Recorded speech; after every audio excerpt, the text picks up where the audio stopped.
جه برنامه کرد کنکشن دنگ امریکا سلاوورز از صالح دمیجر لگل هفکارین خواهم به خیراتنا و دیکنو به سرنوچه دست به برنامه خود کن. ریوبری بری CDC هشداری دژی را کرنا پیش وقتا بندان دده. پیوانین ریگرتنا لی کرونای پنابرین هریم راستی روش کتنگا و تند کرنه.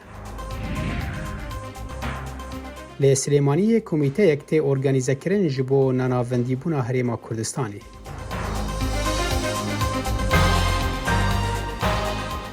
ده دمکی دا که سروکی امریکا دونالد ترامپ هول ده عبوری امریکا جنوب وکه ریوبری بری کوملای کنترل کرنو نهشتنا نخوشیان CDC هشداری داده که جهان هند قناغین سرطایین ویروسا کرونا ایده. تام فریدن که دما سروکاتیا باراک اوباما دا ریوبری CDC بو گوت رنگ ویروس به مهانو به سالان بردوام بکو هجمارا مریان لامریکا حتی داویا و مه بگه 100,000 افتنه دسپیکه لگوروی. ده گواهیدان خویا دانشتنا کمیتکا انجمن نوینران ده فریدن آنی زمان که جه نووکرنا امریکا دوی لسر بنگهن تگهشتنا آگاهی و راستی نوبه وی گوت ام همی دخوازن وگرن سر چالاکین خواه ماینا لمال گرانه لی چککا به باندورو او باش کاردکه. پشتی کمبونا کاری وی به صدما بلاونا ویروسا کرونای آزاد موسا که خودی فروشگاه که درونو چکرنا جلو برگای لباجار کارمل ولایتا اندیانا بریاردا که ماسکان بدرو و به برانبر لجواکا خبلاف که. آزاد جه باجار قامشلویه و ده سال 2012 ده وک پنابر لگل مالباتا خواهاتی امریکا. بری پیشکش کرنا برنامه از با آزاد را آخویمو وی آرمانجا خواهجه چکرنا وان ماسکان رونی کر. وك افقا خلق اليكاريا هبدود كن مجد خوش ام اليكاريا در دورا خب كن ملتي فيدكي دورا ما ايغو بري انا وانا بخو اليكاريا ما كربو وقت ما هاتن في ولاتي يعني او فكرج بينا هات ما دس بكر ما ماسك شكرن وقت به هجمار زن وما بلاف كرن بله اکی که ازت امزان سیرو جام برید دست به بلاف کرنا وان کر لی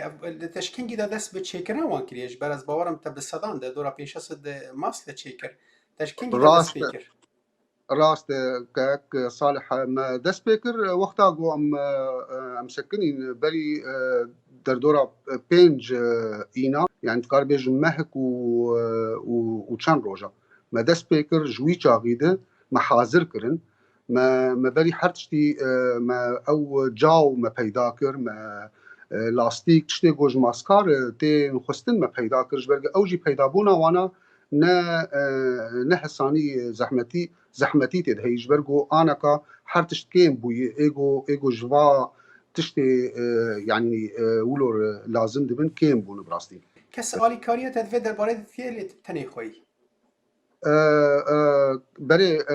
مالبات عم خو جارنا جي مدام عم عالي متك جارنا جي هنك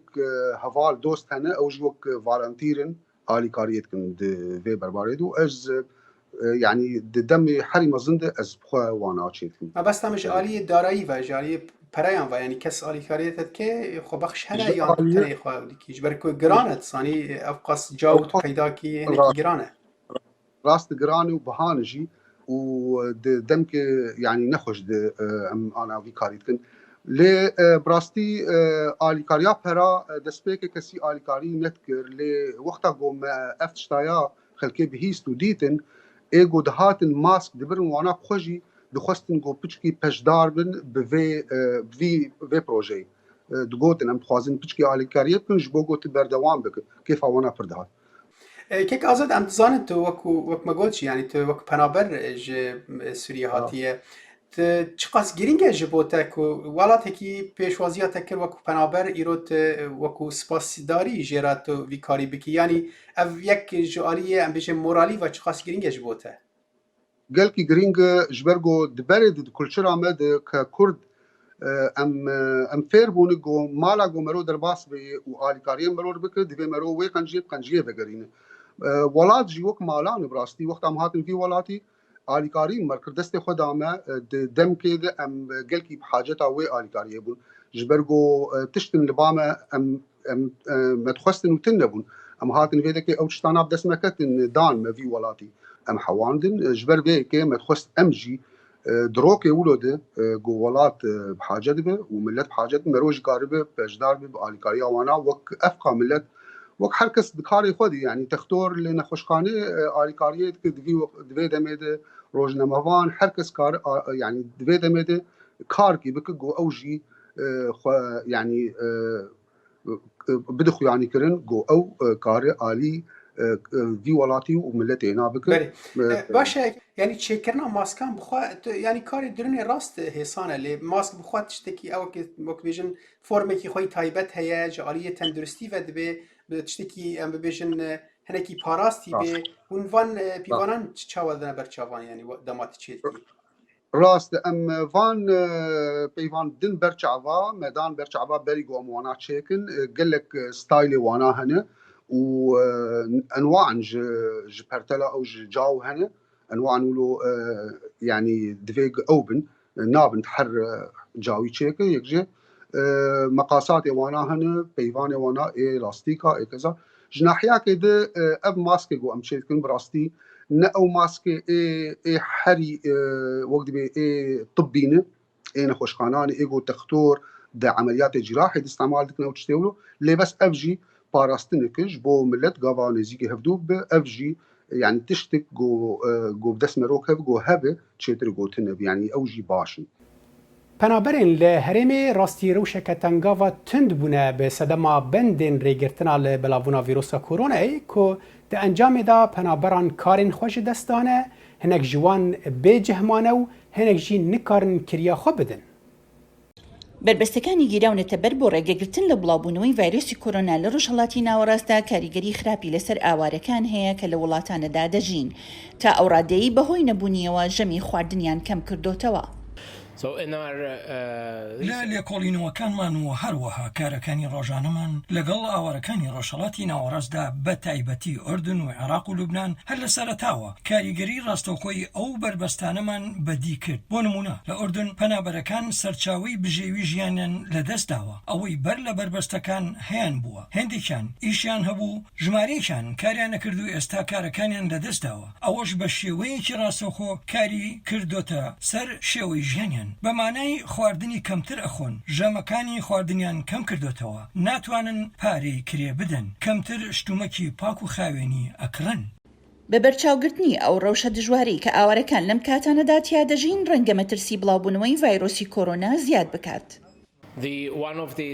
یەکێک لە نیگارانەکانی کە لە وڵاتاندا لەم مەسەلەیە کەوتوتەوە بێتواناییە لە دانەوەی قەرز و هەروەها کە نەتوانن پارەی کری خانوو بدەن. زۆربەی ئاوارەکان لە ئوردن کە ئۆردوگای پەنابەرانی تێدایە شوێنیان بەکرێ گرتووە کە ناتوانن لە مانگ و یان دوومانگی داهاتوودا کرێ بدەن. پەنابەر هەیە لە عێراق و لوبنان کراونەتە دەرێ ئەمەش کاریگەری خراپی لەسەر خۆیان و کۆمەڵگەی دەوروبەریان ئەبێت و بە پێچەوانی ئامۆژگاری شارەزایانی تەندروستی ئەبێت کە گوتویانە دەبێت لە ماڵەکانمان بمێنینەوە لەم کاتەدا کە ئەوش دەبێتە بڵاوبوونەوەی زیاتری ڤایرۆسەکە. ئەنجومەنی پەنابەرانی نەرویج داوای یارمەتی دەستبەجێی لە حکوومەت و ڕێکخراوەکان کردووە. بەر لە هەموو شتێک داوا لە حکوومەتەکان ئەکەین نەهێڵن هیچ کەسێک لە مانگەکانی داهاتوودا لە ماڵەکانیان دەربکرێن ئەوان ئەتوانن ڕێوشێن بگرنە بەر کە نەهێڵن خەڵک لە ماڵەکانیان بکرێنە دەرەوە ئەگەر پارەی کرێنەدەن. لە هەمان کاتدا داوا لە خێرخوازانی نێودەوڵەتی ئەکەین دەست بەجێ پارە ڕەوانە بکەن ئەوانەی بۆ مەسروفی پرۆژەکانیان لەو ناوەدا تەرخانیان کردووە. ئێمە لە ئێستادا پێویستیمان بەو پارەیە هەیە ئێستا ڕەوشێکی نائاساییە هەروەها ڕێکخراوە خێرخوازەکان کارەکانیان زیاد بکەن خێزانەکان پێویستیان بە پارە هەیە لەم کاتەدا. ئەنجومەنی پەنابەرانی نەرویج بەتەنها لە ئوردن یارمەتی 2500 خێزانی داوە لە ئۆردوگاکان پێویستمان بە کاری زیاتر لەو جۆرە هەیە. لە سەرانسەری جیهاندا 7 ملیۆن ئاوارە هەیە و کە 10 ملیۆنیان لە ئۆردوگاکان دەژین. داوامان کردووە شوێنی کەرەنتینەکردن تەرخان بکرێت ڕێگە هەبێت تا خەڵک پشکنیان بۆ بکرێت. خەڵک لە دەرەوەی سووریا بۆ نمونە کە هێشتا شەڕی تێدایە پێویستیان بە ئۆردوگا دەبێت. خەڵکیشەن لە باکووری خۆرهەڵاتی وڵاتەکەدا گیریان خواردووە و شوێن نییە ڕووی تێ بکەن ئەیانەوێت بەرەو تورکیا و ئوردن بپەڕنەوە. ئێمە سەرەڕای ئەم ڤایرۆسە بەرپرسیارەتیمان لە ئەستۆدایە بۆ پاراستنیان. لعراق بأريكرنا حكومة نوج آلية برلماني و 6 مهن بحكومة لوي ولاتي بداويتن لحكومة نو بسروكاتية مصطفى الكاظمي راستي دجواريان تي دنافدجي فيروسا كوروناي لهريما كردستان عراق جي برلمان دنگدان كر لدور راكرنا باريزبندية دبلوماسي جسر اندام برلمان سوران عمر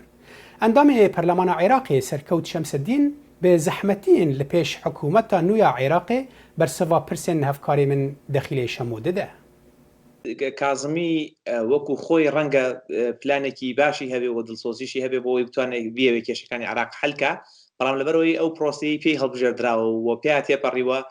دووبارەی هەمان پرۆسەکانی پێشوو محاسەسە و دابەشکاریە لێوان هێزە سیاسەکانی هەرێم و بابڵێنەوەی عراقا بۆیە گومان ئەکرێت لەوەی بتوانێت ئەوەی کە ئێوێ جێبەجێ بکات بۆ گەلانی عراق و بێ ڕەچاوکردنی بەرژەوەندی ئەم حیزبانە کە ئەوان بەرژەوەندی شخصی و حیزبی خوانیان ئەوێ بەڵام گەورەترین گرفت لە بەردەمی بریتێ لە گرفتی ئابووری و لایانی دارایی کە چۆن بتوانێت ئەم بابەتە بە ماوەی کورتخایەن ئەنی کەم چارەسەرێکی کورتخایانی بۆ بدۆزێتەوە دواتریش بیت لە چارەسەری درێژخان بکاتەوە هەرچەندە وەزیرێکی کارای هەیە وەزیری داراییە بەڵام لەبەرەوەی خۆی ئەزمموی حکومڕانی کەمە یەکێکە بێت لە خاڵە لاوازەکانی و گرفتە سەرەکیەکەی لە بەردەم کابینەی کازمیە. باشە داواکاریەکانی خەڵکی خۆپێشاندەر لە جادەکانی بەغا ئەوە یەکێکی ترە بێت لە هەڵسەنگاندنەکان بۆ کابینەی کازمی بۆ ڕوبەڕووکردنەوەی ئەو کەسانەی کە خۆی لە دەستگای هەواڵگری بۆ ئەزانەی کێ بووە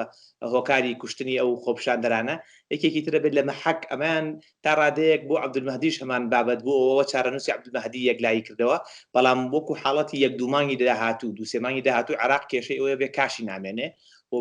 ناتوانێت موچەی فەرمانبەرانی ئەبێت چارەسەرێکی خێرا بدۆزێتەوە دواتر لە ماوەی ساڵی داهاتووە دەرئەکەوێ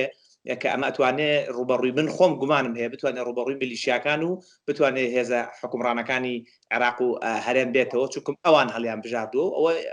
بابەتێکە خەیاڵ خۆشیتمان وابێ ئەتوانێت ئەوە بکە. پێم وایە حکوومەتی مستەفا کازمی لە کاتێکی زۆر خراپ هات لە وەزع عێراقدا کاک سەرکە دەویست بزانم بۆ ئێوە ژمارەیەک ئەندامەی کورد لە پەرلەمان بایکۆتی دەنگدانتان کرد و ئەوانەی بایکۆتیان کرد بوو چ کەسانێک بوون؟ بەڵێ ئێمە ئەوکو فراکسیۆنی ئایندەوە فراکسیۆنی گۆڕان و کۆمەڵی ئیسلامی و یوسراخان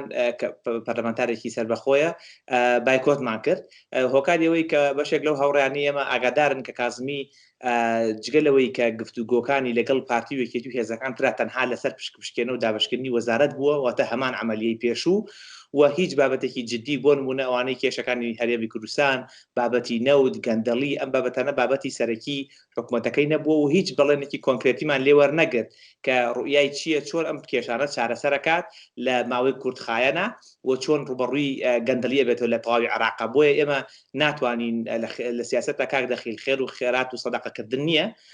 لەسەر ئەساسی متمانەیە ئێمە متمانەمان بەوە نیە ئەو پرۆسەیە هیچ سەرۆک وەزیرێک بەرهەم بێنێ کە بتوانێت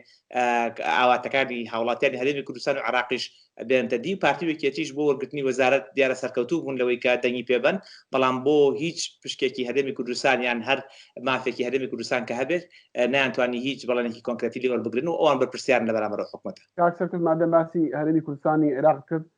پەرلەمانی هەرێم دەنگدا لە بۆ پارێزبەندی لەسەر پەرلەمانتاری کۆمەڵی ئیسلامی سوران عومەر هەڵبگیرێ ئەمە هەنگاوێکی نوێیە بۆ چۆنتان؟ بەڵ ئەمە یەکێکی ترە لە ڕوخسارەکانی حکوومەتە تازەکەی مەسرور بارزانی کە لە ماوەی ڕابردووە دەستی پێکردووە بە حکوومەتێکی و دەسەڵاتێکی ستامکارانە جگەلەوەی کە شکستی هێناوە لە بواری ئابووریە لە بواری ئەمنیە ئەو بەردەوامە لەوەی جگەلەوەی دەستگای هەواڵگریە سەرکوتکار بووە لە بواری حکومڕانیە ئێوە بەردەوام بێ ئەو قبوڵی نییە پەرلەمان لێپرسنەوەی لێ بکە قبوڵی نییە کە پەرلەمانتار ڕەخنەی لێ بگرێ بۆیە چەکی داواکاری گشتی و یاساشی بەکارهێناوە ئەوەی ئەمڕۆ ڕوویە کۆتایی هێنانە بە پرۆسەی پەرلەمانتاری و کاری پەرلەمانتاری لە هەرێمی کوردستانە چونکم تاکە شتێک کە مابوو لە پەرلەمانە کە دیموکراسیەکەی لە زووە فەزح کراوە بەڵام ئەوەی کە مابوو کار دەخیل بریتی بوو لەوەی کە پەرلەمانتار حڕێتێکی هەبوو لە ڕەخنەگرتن و پارێزرا بوو بە یاسا ئەمڕۆ ئەوەش کۆتایی پێهات لە ژێر حکمی زۆرینەی پارتی ئەوش کۆتایی پێهات. کاک سەرکۆ شەمسدین ئەندامی پەرلەمانی عێراق لە لیستی ئایندە زۆر سوپاسی کاتی جەناب دەکەین. زۆر سپاس بەوەش. کریزا سیاسی و دارایی ل هرێما کوردستان عێراق بەردەوامە و لە پارێزگاها سلێمانیە کۆمیتە کە هاتیە ئۆرگانیزەکردن ji بۆ کارکردنا لەسەر نەناوەندیبوونا هەرێما کوردستانە عێراقی پەیامنێرê me li Silêmaniyê agahên bêhtir hene. ئەنجومەنی پارێزگای سلێمانی خۆی بۆ لامەرکەزیەت ئامادە دەکات. ئەنجومەنی پارێزگا لیژنەیەکی پێکهێناوە بۆ ئامادەکردنی پرۆژەیەک تاکو سلێمانی لامەرکەزی وەربگرێت، بەڵام وردەکاری ئەم سیستەمە هێشتا ناڕوونە و شارەزایان گریمانەی جیاوازی بۆ دەکەن. لە دەستوری عێراقدا و لە بەندی پێنجەم لە ژێر ناونیشانی هەرێمەکان لە مادەی 116دا دەڵێت ڕژێمی فیدراڵی لە عێراقدا پێکدێت لە پایتەخت و هەرێمەکان و پارێزگا لامەرکەزیەکان و ئیدارەیە ناوخۆیەکان. هەروەها لە مادەی 190دا ڕێگە دەدات بە هەر پارێزگایەک بۆ پێکهێنانی هەرێمێک. لیژنەی لامەرکەزیەتی ئەنجومەنی پارێزگای سلێمانی سەرقاڵی ئامادەکردنی پرۆژەیەکن بۆ ئەو مەبەستە. ئەمان بینی خۆمان لیژنەی یاسامان هەیە لە ئەنجومەنی پارێزگا، هەموو ئەو شتانەی کە خۆمان کردوەوە لەگەڵ لیژنەی یاسای خۆمانە تاوتویەکەین، ئەو وەختە ئەیکەین بە پرۆژەکە لە ئەنجومەنی پارێزگا ئەدەین بە سەرۆکایەتی ئەنجومەن، لە ئەنجومەنی پارێزگا کۆبوونەیەکی بۆ ئەەکەین و کۆی پرۆژەکە و کۆی ئەوەی کە ئێمە گەشتوینەتە دەرئەنجامی لەوێ جارێکی کە تاوتوێکرێتەوە و دەنگانی پێکرێت و بە نووسرا بۆ ئەنجومەنی وەزیران دەنێرێت. ئارام جەمال بەڕێوەبەری پەیمانگای کوردی بۆ هەڵبژاردن کە بۆ ماوەی چەند ساڵێکە بەوردی کار لەسەر پرۆژەی لامەرکەزیەت دەکەن، باز لەوە دەکات گەرمەبەست لە لامەرکەزیەتی کاریگەڕی بێت، ئەوە پێویستە هەڵبژاردن بۆ ئەنجومەنی قەزا و ناحیەکانیش بکرێت. ئەوە تا ئێستا لە هەرێمی کوردستاندا بەڕاستی ئاشکرانی ئەوانەی کە بانگەشە بۆ لامەرکەزیەت دەکەن چ جۆرە لامەرکەزیەتی کەنەوێ. ئەگەر لامەرکەزیەتی کارگێڕیە ئێمە لە 2015ەوە بە شێوەیەکی زۆر ڕاشکاوانە پەیمانگای کوردی بۆ هەڵبژاردن ئیش لەسەر لامەرکەزیەتی کارگێڕیەکەین و ئەمانەوێت لامەرکەزیەت لە هەرێمی کوردستاندا قوڵتر ببێتەوانێ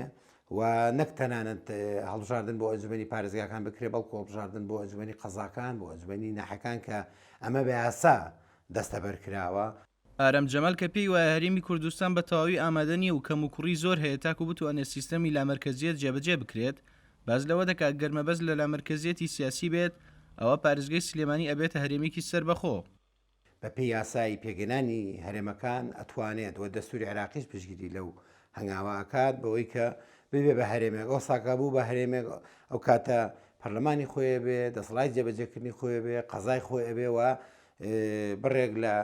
بودجەی بۆ دیارەکرێ بە پێی ژمارەی دانیشتوانی ئەو هەرێمە.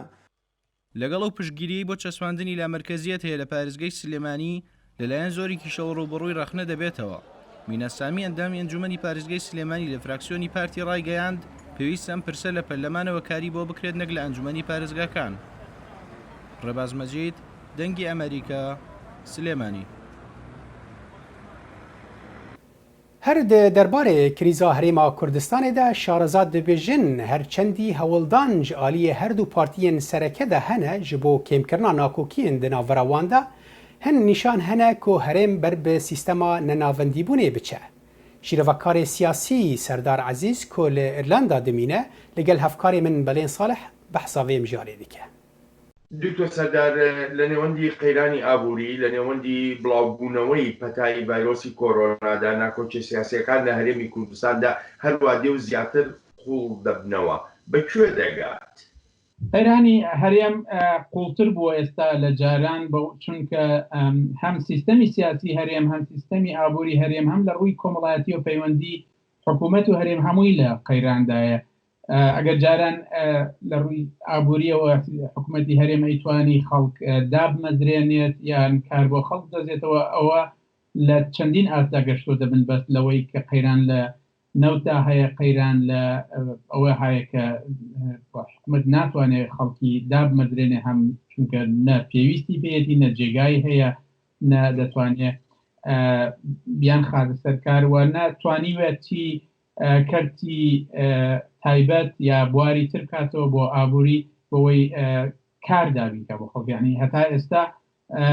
لە ئەجندای حکوومەتی هەرێمە شتێک نییە بە ناوی کاردابینکردن.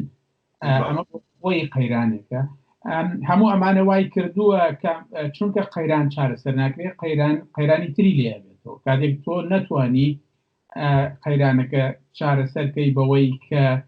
لە دۆخێکە ڕەنگە ئابووری ڕێعی ئابووری ڕێنچێ یابووری کرێخۆری بۆ چارەسەر بێ بۆت، بەڵام ئەمە تا ماوەیەکە چونکە هەمیشەیی نییە لە هەموو دنیا ئەمە وایە یان هیچ سیستەمێکی سیاسی بۆ هەمیشەیی نییە هیچ سیستەمێکی ئابووری بۆ هەمیشەیی نیە پێویستە هەمیشە پیادەچوونەوەی بۆ کرێ نوێکاری تا بکرێ فراوان بکرێ ئەگەر یارمەتی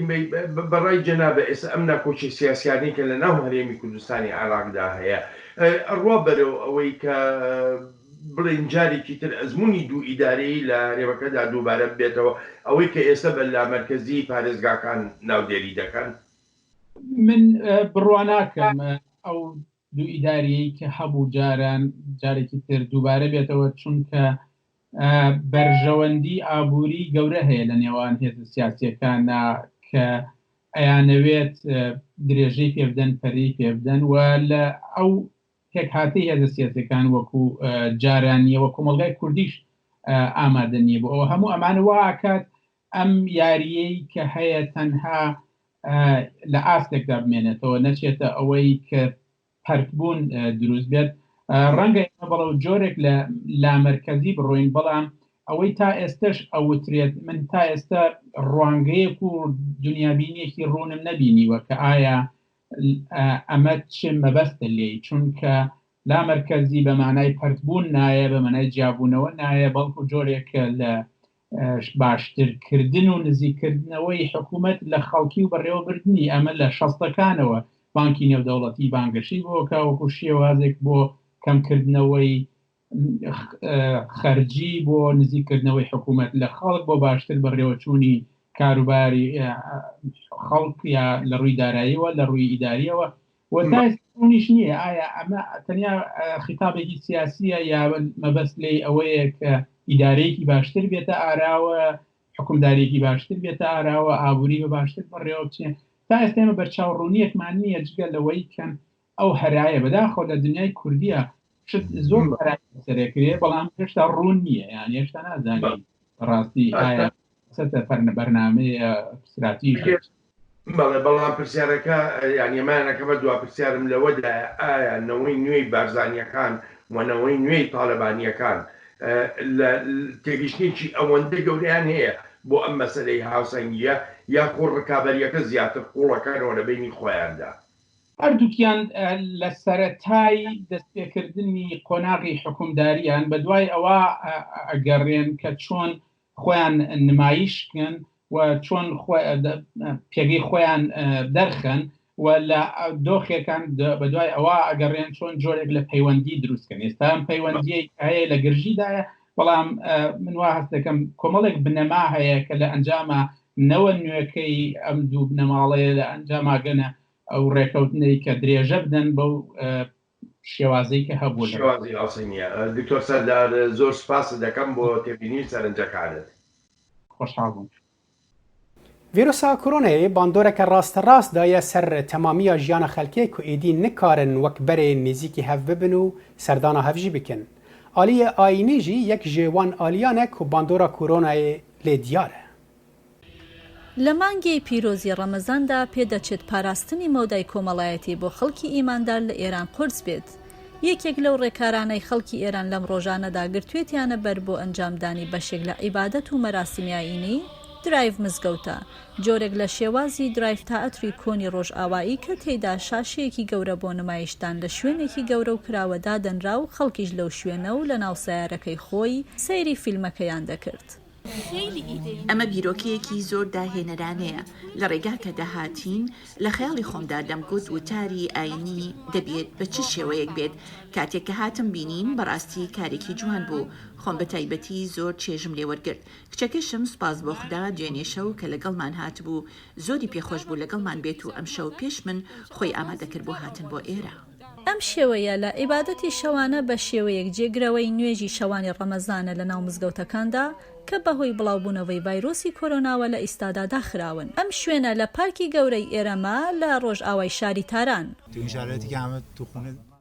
لە دۆخی ئێستادا کە هەمومان لە ماڵەوە بە شێوەیەک لە شێوەکان زیندانی بووین و دەبێت مەودای کۆمەڵایەتیمان بپارێزین هەروەها مزگەوت و شوێنە پیرۆزەکانیش داخراون بۆیە لێرە لە ئێستادا تاکە شوێنێکە بتوانین هەندێک لە پێویستەیە ڕوحیەکانمان بەجێبێنین. مزگەوت و مەرقەد و شوێنە پیرۆزەکان لە ناوەڕاستی مانگی سێدا بە فەرمانی حکوومەت داخران. هەرچەندە لە سەرەتاوە تونڕەوایینیەکان زۆر دژی ئەم بڕیارە وەستانەوە، بەڵام بڕیارەکە لە کۆتاییدا جێبەجێکرا. خەڵک دوای بەربانگەکەیان دێنە ئەم شوێنەوە و بەڕێوبەرانی ئەم بەرنامەیەش دەمامک لەدەم خەڵکەکە ڕێنەمایی دەکەن بۆ شوێنی ڕاگررتنی سیارەکان و هەروەها ئاگاداریشن کە خەڵکەکە لە ناو سیارەکانیاندا نێنە دەرێ. هەموو شەوێک نزیک لە 450 بۆ 500 سیارە دێنە ئێرەوە. تێکرای ئەو کەسانش لە ناو سیارەکاندا 3 کەس دەبن. شەوانی کۆتایی هەفتەش وەکو چوارشەمە و پێنجشەممان ئێمە تەنانەت 1100 سیارەمان هەبووە کە هاتوونەتە ئێرە. وەزارەتی تەندروستی ئێران ڕۆژی پێنجشەمەی مانگە ڕایگەیاند کە تاکو ئیستا 6486 کەس بەهۆی ڤایرۆسی کۆرۆناوە گیانیان لەدەستداوە و هەروەها 13135 کەسیش تووشی ئەم ڤایرۆسە بوون. لە سوودانێ ئەنجومەنا وەزیران ئەرێ کرد لەسەر هەن گوهرتنان دێ یاسەیا گونەهکاریە وەلێتە کۆ دێ جەزایە 3 ساڵ زیندان بدە گونەهکارên xetenkirina jinan. Çalakvanên mafên jinan lê Sudanê li ser van guhertinan kar dikine ku ew bibin yase û êdî xetenkirina jinan bi awakî fermî bibe gunehkarî. Ji bo pêşîgirtina belavbûna vîrusa koronayê de hemû bazarên Xertûmê ya paytexta Sudanê girtîne. Lê Parlemena Sudanê vekiriye û hefteya borî pêş yasayekê bê hempa pêjirand. Sunnetkirina jinan wê êdî bibe tawanekê li dijî mafê jinan. Dê û pirikên me bawer dikirin ku sunnetkirina jinan tiştekî baş e. Ji bo jinan dema ew dizewicin lê ew çandekî xeterî bû. Li gor rêxistina Serlemiya Cîhanî di salê de 3 milyon keç rûbirû sunnetê an ku ev cem yanî xerabkirina wajînaya jinan dibin ku piranî berê temenê 15 salî tên sunnetkirin. Sunnetkirina jinan çandekî pir zirardar e. Ew wekî şerîa an ku ji yaseyên Sudanê pîroz tê dîtin. Berê xelkê bi coş û hinne sunnetkirina jinan pîroz dikirin. Bi yasayên nû kesên ku jinan sunnet dikin vê rûbirû cezayê 3 salan ya hepsê bibin. Li Sudanê de qurbaniyên sunnetkirina jinan pirin. Hinek jin dema ku zarok anîne dinyayê mirine yên din jî di zewcandinê de pir eş û zehmetî kişandine. Netevên yekbûyî pêşyaseyê nû gavekî erenî bi nav kir û di daxuyanîkê de got ku pêşyase li gor mafê parastina zarokan e. Yasa ne bi tenê ji bo tawanê ye, ew rê li ber çalakvanên jin vedike ku di çerçovaya yaseyî de bikarin çalakiyên xwe li dijî sunnetkirina jinan bidomînin. Çalakwanên mafê jinan ji însiyatîfa salîma bi salan hevel didin ku sunnetkirina jinan li Sudanê de qerexe bikin û ev pêşyase ji bo van serkeftinekî mezin e. Gelek mirov dibêjin yaseya nû wê pirsgirêkê çareser neke. Bêguman yase bi tenê neke. Divê ku em mejiyên xelkê biguherînin û divê planên me hebe. Li vir Kurd Connection'a îro bi dawîtê ta cara bê li xwe miqayît bin û bimînin di nav xêr û xweşiyê de.